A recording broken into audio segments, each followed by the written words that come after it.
We have some big games. Morocco against Croatia, 5 a.m. Eastern time. Germany against Japan. That is upset alert, I think, if you're Germany, because we've seen how good Japan are in recent friendlies and good attacking players they had. But I want to focus particularly on Spain against Costa Rica, because, I mean, Luis Enrique's got a lot of good young talents there. Pedri, Gavi, Ansu Fati. The list goes on, Andy Edwards. And they've got the experience of Los Ticos, right, for Costa Rica, who did it the hard way, got through the playoff intercontinental, and will be really excited about going to the World Cup again. And we've seen that they can cause an upset, as Nick mentioned before, in 2014 when they had that great run down in Brazil. So what are your thoughts ahead of this game between Spain and Costa Rica? Yeah, this is a really, maybe not this game specifically, but the overall challenge of the World Cup, I think, is a really big one for Luis Enrique.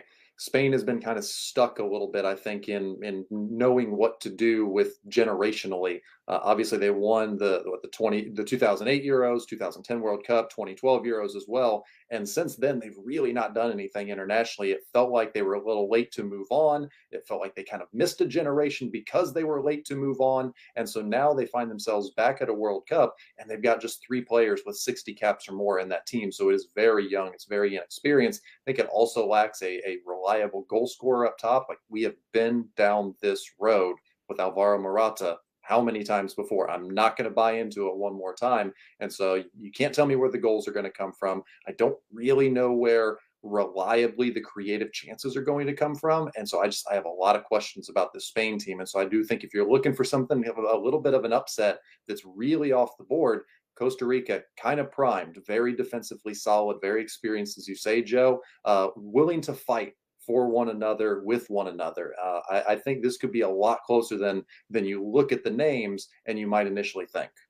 Yeah, I agree with that, because, like you said, Spain do have problems putting chances away. We saw that at the Euros. They had a great run to the semi-finals, lost to Italy on penalty kicks, but that is their one sort of Achilles heel. But you think some of these new attackers now that they have, and attacking midfielders, that might change it right now. But Nick, on Costa Rica, obviously, Keylor Navas, legend, so much experience. You look through their team, Kendall Waston, obviously Brian Ruiz is still going, bless him. And then up top, Joel Campbell and others. I mean, they've just got that experience, like Andy mentioned, through the core, and they know each other's games inside out, right? And I watch Costa Rica play, it's like watching a club team, and they love playing together.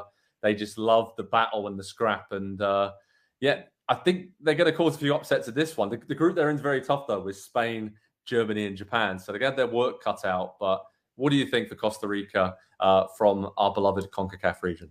Yeah, we know they won't quit. And there's a lot of players I have a lot of respect in especially Waston. I've always just kind of been a big fan of his. I'll tell you what, though, I think there's a really strong chance they get cooked and in this particular game. And I almost want to warn us off getting too high on Spain after this game. I remember watching them. I was on Olympic duty when they went up against Brazil in the final. A lot of these players are hardened from that tournament. The younger players, Eric Garcia, who we saw for a while at Man City, and Dani Olmo and Asensio. And I actually think the issue is not going to be the lost generation, which you're kind of, you're very much right in when you think about those guys.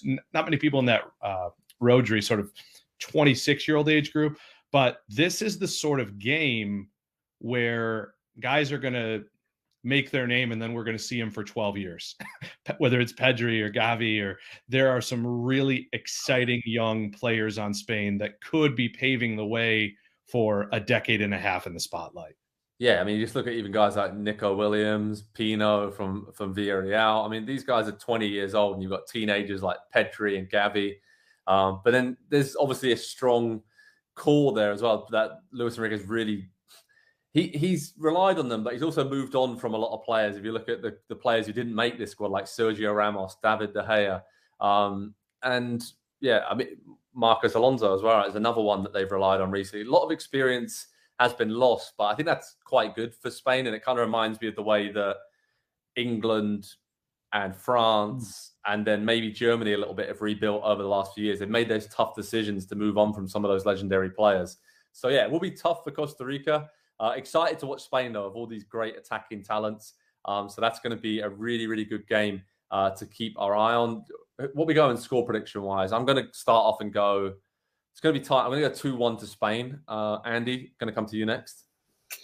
2-2. Yeah, I think Costa Rica really. I think they're a little unlucky to not get the win. And sorry, Nick. Sorry, I was taken back by Andy's prediction then. Yeah, I mean, it kind of blew my mind a little bit there. I'm going 3-0 to Spain. Okay, pretty straightforward then for Spain. But yeah, we're all excited to see them start our tournament. So head over to Pro Soccer Talk on NBCSports.com for the latest preview, how to watch information, and all the news around Spain and Costa Rica. It's going to be a fun one. And what I said is a very, very difficult group along with Germany and Japan. So it's important for Spain, especially to get off to a flyer in this game, because it's not going to be easy for them in their final 2 group games at all.